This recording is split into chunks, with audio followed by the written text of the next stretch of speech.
Sí, he tenido mucha suerte para ser pese a mi edad, para ser un escritor joven, Nobel. vamos, Un escritor Nobel, joven, claro, claro. joven. Un debutante. Mi primer libro y yo realmente estoy asombrado por el éxito que se ha tenido. Ese Voy para la tercera edición, edición y la gente lo sigue comprando y se sigue siendo muy pero está comentado. escribiendo una segunda parte. Estoy escribiendo, esto es una saga, Mantiene el título. no se mantiene el título, el primer libro se llamó El Imperio de Fidel. Claro. El segundo va a ser titulado El sucesor, Chávez, el sucesor de Fidel, ¿Qué tal? que parte del momento en que se va Fidel Fidel no es que estuvo en Venezuela, él dirigía las guerrillas de Claro, Venezuela claro. desde La Habana. Desde La Habana. Y en un momento, inclusive él tenía, en un momento dado llegó a tener un poco cerca de 300 hombres en Venezuela. Por ahí se dice que él nunca escuchó un tiro de cerca. Bueno, dicen que él no fue un combatiente, realmente es más bien una estratega y un Claro. hablador Que de paja. de paja, ¿no? Ahora él llega un momento en que retira a sus hombres y tenía los más granados del ejército cubano en Venezuela, comenzando desde Arnaldo Gabaldón. Ochoa. Arnaldo Gabaldón no tiene nada que ver. No, no, Perdón, la familia Arnaldo Gabaldón. Ochoa, que fue Me salió el nombre completo. el militar más condecorado, Claro, más claro, importante, el más importante. un guerrero realmente. Sí. Bueno, ese guerrero Que se mereció por ello ese mismo. guerrero se escapó, no sé cómo ya de Venezuela, porque, bueno, lo sacaron porque te estaban perdiendo, te estaban llevando sombrerazos Ok. del ejército y el resto de las Fuerzas Armadas. De manera que ese allí cuando Fidel decide retirarse, entonces termina el primer libro. El segundo libro comienza inmediatamente después porque al año, al menos de un año que se retira Fidel, aparece Chávez y aparece de una manera que muy poca gente lo sabe. Y es una de las cosas que va a sorprender a los lectores. Y viene el desarrollo de Chávez desde que era un estudiante de bachillerato hasta que entra a la academia militar y luego todo el proceso de la conspiración, que fue muy larga, la conspiración Es decir, que de usted Chávez. tiene en su libro el seguimiento de Chávez desde que era un niño. No es que era un niño, pero sí desde que tenía ya era un muchacho de bachillerato. Ok. Sí. Y realmente es muy interesante todo el proceso de la conspiración y los golpes de Chávez. Chávez intentó varios golpes antes del 4 de febrero. Sí. Hay poca gente que conoce de esto y va a haber una serie de sorpresas. Claro. Inclusive en la historia aparece, porque ahora tienes que aparecer obligatoriamente, un personaje que antes nadie hablaba porque no se conocía, que es un individuo llamado Nicolás Maduro. Ah, Sí, estaba en el reparto desde esa época. está en el elenco. Ok. En ese momento era un jugador de reparto, un jugador de Sí, sí, ¿cómo se llama? Relleno, un actor de reparto. un actor de reparto, pero tiene su pedacito Sí. de actuación. Y finalmente todo desemboca en el 4 de febrero. Ese libro Claro. termina el 4 de febrero. Quieta. Si me da tiempo, después escribiré un libro de Chávez político, del Claro. 4 de febrero en adelante. Hasta 11 de abril mediante. Hasta el 12 de abril. Hasta el 12 de diciembre. Hasta el 12 de diciembre. Que se murió.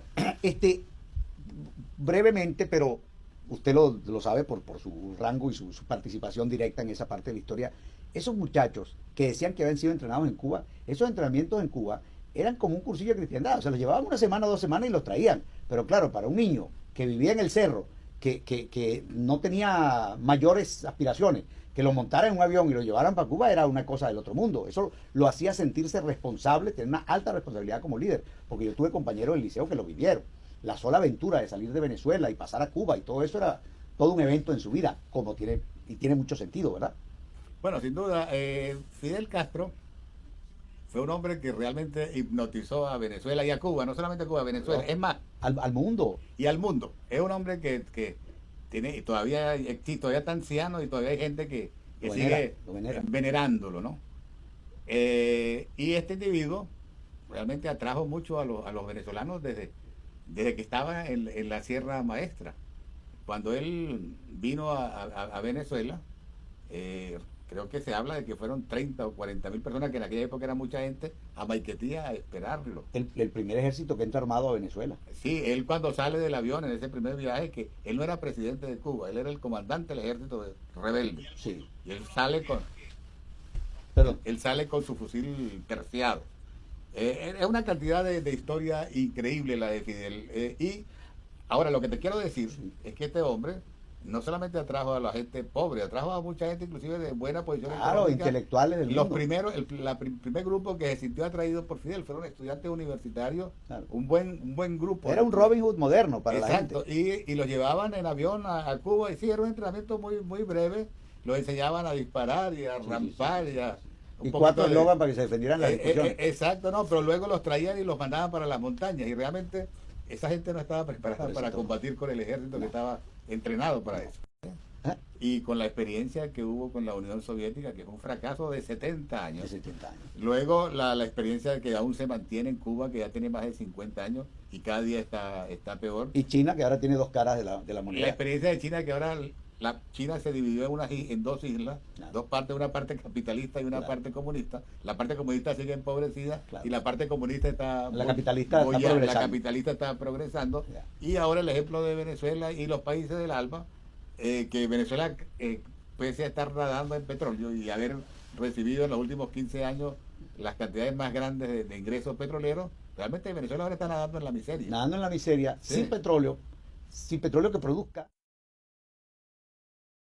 Una cosa Y extraña. con un presidente que no es venezolano nombrado por los Por el hermanos patrocomunismo. Castro. Sí. Bueno, cuando uno habla de estas cosas, la gente lo ve a uno aquí en Dollar Today y lo ve en los programas, como usted que reventó las pantallas de éxito con Bailey, que es un ser al que yo admiro profundamente y respeto como periodista y como luchador, cree que uno aquí, después que salgamos de aquí, nos vamos a sentar mañana en nuestras piscinas tomándonos un margarita y que aquí no hay peligro y que aquí no pasa nada.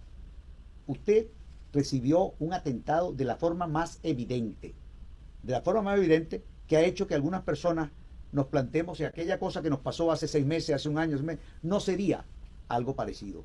Porque en el momento, como digo yo, uno cambió el cassette, entonces ya uno no miraba para los lados antes de bajarse el carro, ya uno no veía si había un carro siguiéndolo mucho rato, y resulta que a lo mejor usted venía en esa actitud de ciudadano común, manejando correctamente, que aquí sí hay que manejar correcto. No es que usted no lo haya hecho allá, pero tú sabes que aquí sí es verdad que no hay chiste. Aquí hay mismo, ¡uy! Parece a la derecha. 2:30 de la tarde me dice que bajando por la 27, Por la 826. por la 826. Por la Palmetto. Exacto, uno de los puentes de la En dirección sur. Después de pasar por el aeropuerto. Yo venía tranquilo, venía hacia la casa, no había almorzado. Venía de grabar un programa de televisión. Y de repente siento, no venía por el canal de la izquierda, sino por el segundo canal de la izquierda derecha. Y de repente siento que me dan como un empujón. Porque no fue realmente un choque. Sí. Porque si me dan el choque completo por detrás, Claro. que le llega un carro por detrás, ahí es donde Claro. mucha gente sufre un Claro. problema con la cervical. Con la cervical. Sí, que algunos Quedan de collarín por mucho tiempo. Otros se lo ponen para cobrar el seguro, pero ese es el tema. Pero no, a mí me tocaron, me dieron en una esquina, pero con eso bastó para ponerme en Sí. un trompo. ¿Cómo se llama eso en inglés? Pit maneuver. Ajá. Yo aprendí el nombre después que se paró el trompo. Hablando con los policías. Di 4 vueltas y finalmente me pude parquear en el hombrillo. Ahorita cuando lo comentábamos, tú contabas una cosa maravillosa, que tú veías que los carros venían al rato, olvidaba Sí, fue algo, yo no le recomiendo esa experiencia No. a nadie, no fue algo agradable, pero tuve mucha suerte. Claro. Después que me paré, llegó un policía y él, el que empezó a estudiar, a hacer el informe, y yo vi al policía rascándose la cabeza, ¿no? Y dice, bueno, ¿y usted qué piensa? Le digo, me dijo el policía, ¿usted sabe lo que es un pit maneuver? Y dije, no, yo nunca había oído eso. Esa es la técnica policial para detener carros que están... Para la fuga. Pero a usted se lo hicieron, y me dijo, y te lo hicieron profesionalmente, me dijo. Él fue el mismo policía ¿Qué tal? el que hizo Claro, el que te alertó sobre esa evaluación. Yo realmente tuve mucha suerte. Mucha suerte, sí es verdad. La rebelión es prácticamente la última etapa de un proceso, ¿no? Porque no estamos hablando de una conspiración para una sublevación o un alzamiento militar.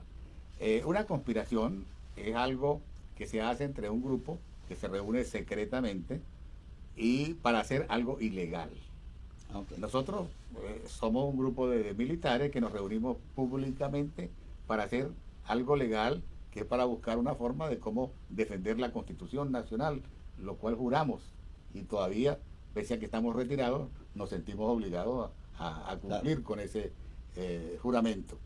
La conspiración se hace en secreto y la conspiración se hace a medianoche y no se anuncia. De manera que nosotros no estamos anunciando nada ni estamos amenazando. Estamos diciendo que está violando la Constitución abiertamente y que hay que defender la Constitución. ¿Cómo? Y es lo que plantea el manifiesto el Clarín de la Patria. Bueno, la forma de hacerlo es recordarle a las Fuerzas Armadas que ellos son los responsables por hacer cumplir la Constitución. Y las Fuerzas Armadas al final no son solamente los militares, somos todos, porque todos estamos obligados a defender la Constitución. Ahora, ¿cómo va a ser eso? Y lo que el documento habla es de que tiene que haber una acción militar para defender la Constitución. Sí. Eso se convirtió en el lenguaje popular, en un llamado a la rebelión. Un llamado a la rebelión, que puede ser. Yo no estoy descartándolo de plano. Esa puede ser una posibilidad. Una posibilidad. Tal vez la última. Antes hay que hacer algunas. Claro, pero entra aquí un juego del huevo y la gallina, perdone que lo interrumpa nuevamente. ¿Qué fue primero, el huevo o la gallina? Porque entonces dicen que el estamento militar manda a decir hacia afuera que hasta que el pueblo no esté en la calle, ellos no pueden salir. Que el pueblo en la calle es la alerta para ellos. Y el pueblo dice que hasta que no vea a los militares salir, ellos no salen. Válido desde los dos puntos de vista. Pero pareciera que hay una fórmula, que es la famosa guarimba, el golpe suave, Gene Sharp, todo lo que se haya dicho. La guarimba de Robert, porque él la puso guarimba. Guarimba es una palabra tan popular. Pero no es una mala, la idea de Robert no es una mala idea. Para nada. Es una idea excelente. Es más, yo hasta creo que nos desviamos un poco del tema. Sí. Que unas variantes de la guarimba pueden irse probando. Una variante, pero simplemente hacer una guarimba sin enfrentar a No, es que la guarimba realmente no se propone enfrentar. Nunca. Sino simplemente crear un pequeño... El único enfrentamiento es que usted está enfrente de su casa. Sí. Sale a la puerta de su casa. Vino la moto, la tanqueta, la violencia, usted se guarda. Se retira. Si viene la policía y... Se retira. El problema es que cuando estos vecinos de aquí se retiran, porque por aquí va la patrulla, lo de las otras tres vecinos. No, la idea es magnífica. Yo hablaba con Robert, me explicó la cosa. Y a mí me parece muy buena y creo que se puede poner en práctica. Ahora, antes hay que tratar de hacer algunas cosas. Y si no funciona, pues esto es como una caldera que está cogiendo presión. Claro. Ya la presión va en aumento. Ya estamos, hoy en día, la presión es superior a la que había hace un año. Quizá todavía no es suficiente para que lleguemos al punto de ebullición y de explosión, porque esa que ser la etapa final. Pero yo creo que por lo menos vamos a... este planteamiento de la doble nacionalidad de Maduro, por ejemplo, se le llevó al Tribunal Supremo. Yo creo que ya hay varias demandas solicitando eso. La mayoría de la gente que nos está viendo va a decir, pero ¿para qué? Si el gobierno no va a actuar. Pero esas son las cosas que hay que ir marcando tarjeta, y que se pueda decir, bueno, mira, esto se hizo y lo incumplieron. Luego, en ese proceso probablemente lleguemos a las elecciones del 8 de diciembre. El 8 de diciembre, si es que llegamos allá, hay que ir a votar. Tú dirás, ¿para qué van a votar si nos van a robar? Bueno, es que es peor no votar, porque peor porque le estamos dejando el terreno al contrario. Le estamos dejando el terreno al país, a los cubanos le estamos regalando el país a los cubanos. Es ni siquiera a los militares, pero ni siquiera a los chavistas, es a los cubanos. Cuando votas y te roban el voto, igual se está quedando. No es igual, hay varias ventajas. ¿Sabes que Robert tiene una teoría? Perdóname un segundo. Robert tiene una teoría. Sí. Dice que aquí es tan malévola la cosa que van a hacer que ganemos todas las alcaldías, todas las gobernaciones y las jefaturas civiles y todo. Y vienen las comunas. Las comunas, es posible que ese sea el plan. Ahora, si eso es así, o si nos roban, ni siquiera ganamos las elecciones del 8 de diciembre, que pienso que las debemos ganar. Entonces, para mí, yo tengo otra teoría. Cada quien tiene su teoría, ¿no? Yo creo que cada vez que nos roban, y nos han robado bastante, la gente se va molestando más. Como decimos los venezolanos, la gente se va rechazando. Claro. Porque el venezolano, el bravo pueblo realmente ha ido mutando para convertirse en un pueblo flácido, apendejiciado. Medio pendejo, lo que iba a decir. Sí, anestesiado. Que no eran los pendejos de la piedra, otro tipo de un pendejo apendejado en serio. Era un pueblo anestesiado, ¿no? Pero eso también puede cambiar, así como lo anestesiaron, así puede despertar. Ahora, una forma de despertarse es ante el abuso. Yo creo que si alguien puede ser muy pacífico, llega otra persona y le mienta a la madre o le da una cachetada, ahí se arma algo, ¿no? Claro. Yo creo que vamos por ese camino. A nosotros el gobierno actual nos ha estado ofendiendo, robándonos las elecciones, vejándonos de muchas entregándonos maneras, a una potencia extranjera, entregándonos a una impotencia extranjera. y la gente se está arrechando. Claro. Entonces, eso finalmente, si seguimos por ese camino, va a conducir a una explosión. De acuerdo. Es inevitable. Sí, sí, no queda otra. Sí. Y entonces queda. la explosión es la rebelión. Claro. Yo lo que siento es que llegado ese momento, yo siempre lo he dicho, cada vez que asfixian la ira del pueblo, lo que hacen es aumentar en centilitros la cantidad de sangre que se va a derramar. Sí. ¿Por qué? Porque si llegara a conseguirse y a concebirse lo que llaman un golpe seco, y que le tocan la puerta al hombre y dice, está el avión, montes y se va. No, señores uniformados, que al otro día salen en televisión, y aquí, cero y cero error, cero carrera, esa es una fórmula. Eso lo he propuesto yo en Twitter. Claro. Yo El le pueblo, digo, mira, un día pronto, ya está. debe presentarse el alto mando militar Ya en está. Miraflores y decir, mire, señor Maduro, Hasta aquí llegó. usted tiene doble nacionalidad, usted está violando la Constitución, y hay algunos que dicen que debe ir preso. Yo creo que lo que hay que mandarlo para Cuba. Claro, hay que mandarlo a Cuba, Sí, exilarlo sí, a Cuba. sí. Y a todo el que se quiere ir para Cuba, que se vaya. Exacto, y luego proceder a hacer unas elecciones y volver a ser todos hermanos los venezolanos.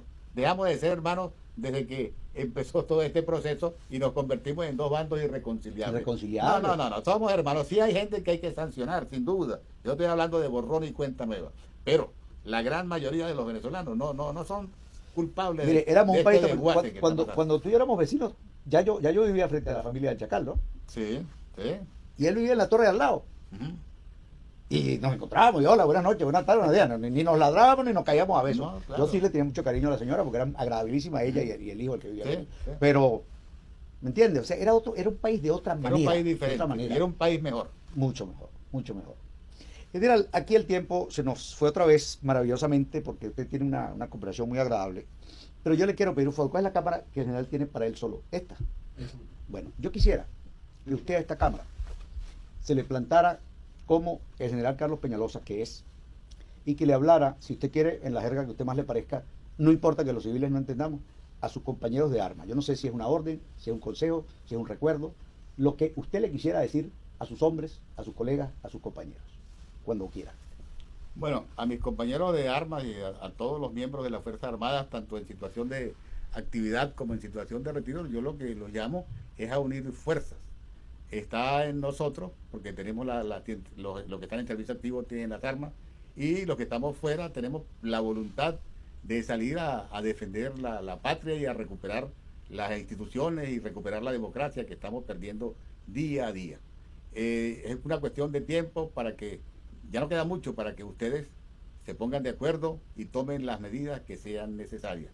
Ustedes saben qué es lo que tienen que hacer y cuenten con nosotros los que estamos fuera, que también somos parte del cuerpo de las Fuerzas Armadas de Venezuela.